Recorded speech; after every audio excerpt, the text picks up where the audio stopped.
Welcome to part 2 of our exposure series. In this video, you're going to learn a practical understanding of the exposure triangle and how it relates to composition in the real world. My name is Pi, and I'm one of the founders of Lynn and Jersa Photography and SLRLounge.com. We're teaming up with Adorama to bring you a new series of photography tutorials called Master Your Craft right here on Adorama TV. So let's dive in. What's up, friends? My name is Pi and welcome to Adorama TV. Now, if you have missed part 1, I would go back to part 1 of our exposure series where we talk about the artistic and the exposure component of each piece in the exposure triangle. Now we're gonna dive into it in practice. So here's the thing. A lot of people might say there's a right way to getting to the proper exposure. They would say go from shutter speed to aperture to ISO. And to that, I would disagree. I think the only right way of getting to the right exposure is by following a compositional approach, by following an approach that matches your vision for the photograph. You don't always need to start in that order. You should start with the priority of what you want to achieve in that shot. So what we're gonna do is actually walk through a series of different images, and I'm gonna walk you through the process of what I'm thinking as I think through the compositional components of the exposure triangle, and then we always end with the actual exposure, or what adjustments do we need to make now at the end to get to that right exposure. Let's dive in. For this first image, I already have a vision for what I want. I want motion in the water.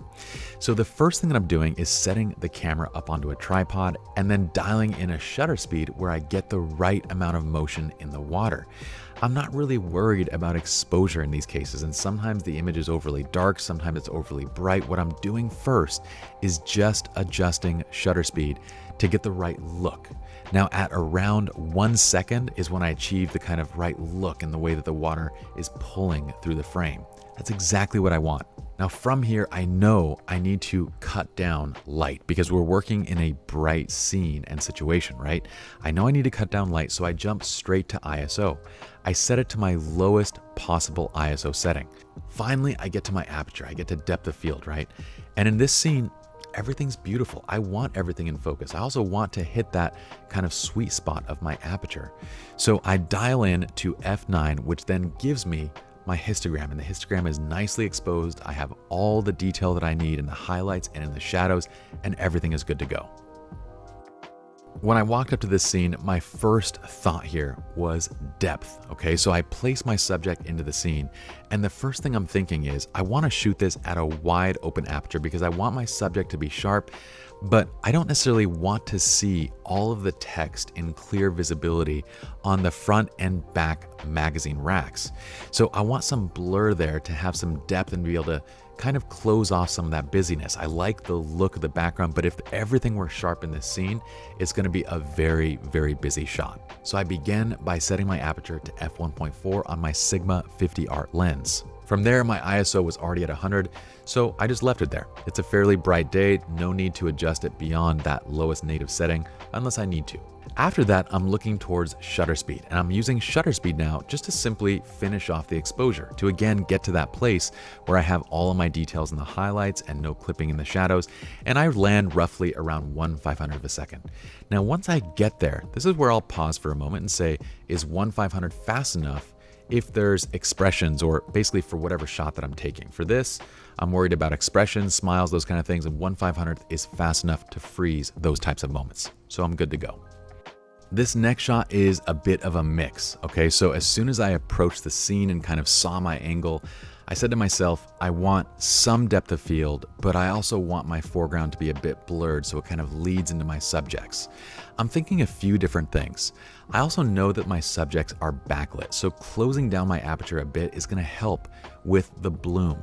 The bloom is that effect that you get when someone is backlit. When you shoot wide open, the light tends to bleed around them and soften their edges. When you close down the aperture, it closes down that blooming effect on backlit objects. So thinking of the depth of field that I want, thinking of bloom, I kind of settle on, I think f4 is going to be a good place to start. And once I took my first shot, I thought, yeah, that's the look that I want to have.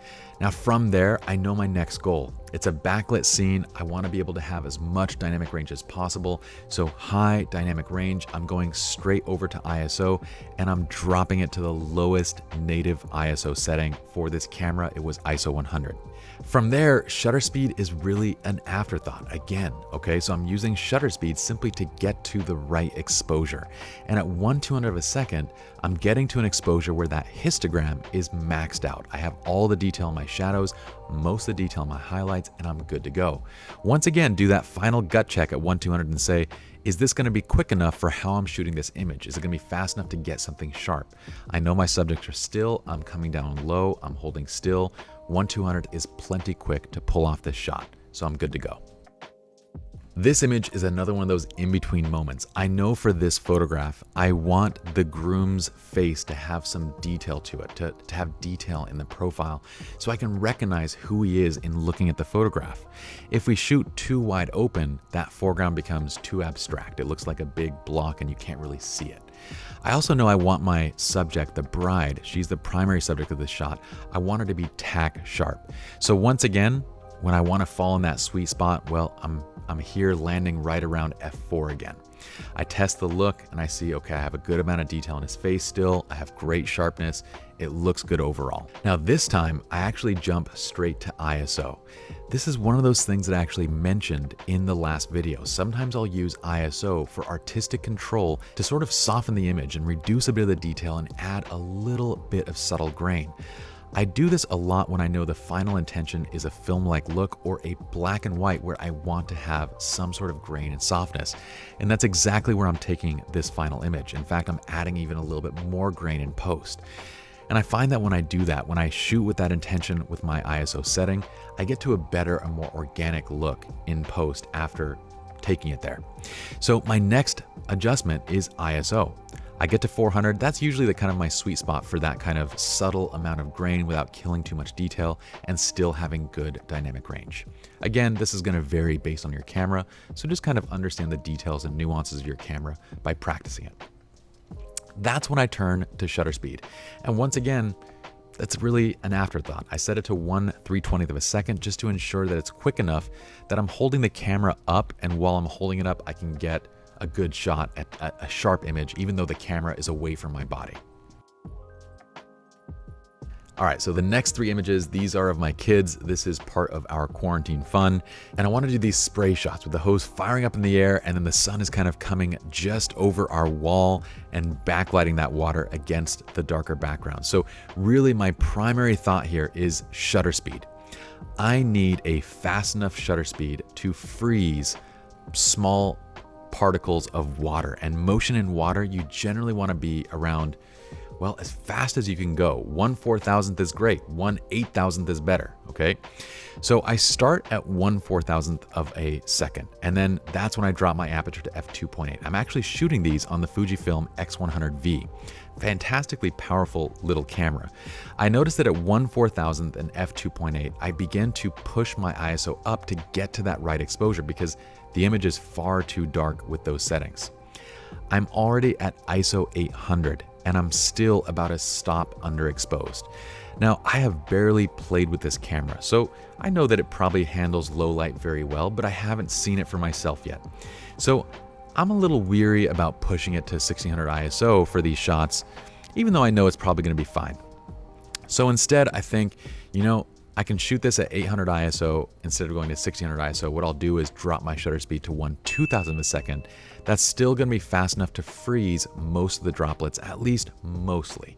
So I kind of make a little bit of a compromise there. Now, knowing what I know now about the camera, I should have just gone to 1600 ISO and shot this at 1/4000th, and I would have gotten even sharper little water droplets, and knowing that the camera can handle it. But that's kind of, if I don't know a piece of gear, I usually try to err on the safer side, getting to some sort of compromise where I know I can get the image that I want without necessarily compromising overall quality in my raw file. All right, so that's it. I hope y'all enjoyed this kind of practical walkthrough of how I arrive at the right exposure. Really, it's not so much about the exposure. It's all about the artistry. It's all about the composition. And exposure is that final afterthought. So I want you guys to walk up to a scene, think of the intention, and then start with the component of the exposure triangle that best matches that intention. If it has to do with motion, you're dealing with shutter speed. If it has to do with depth, you're dealing with aperture. Then from there, dial in those critical settings and work your way to the proper exposure. If y'all enjoyed this video, I'd love for you to comment below. Feel free to give the video a like and of course, subscribe to the channel, turn on notifications so I can see y'all back here next week for another episode. See you guys.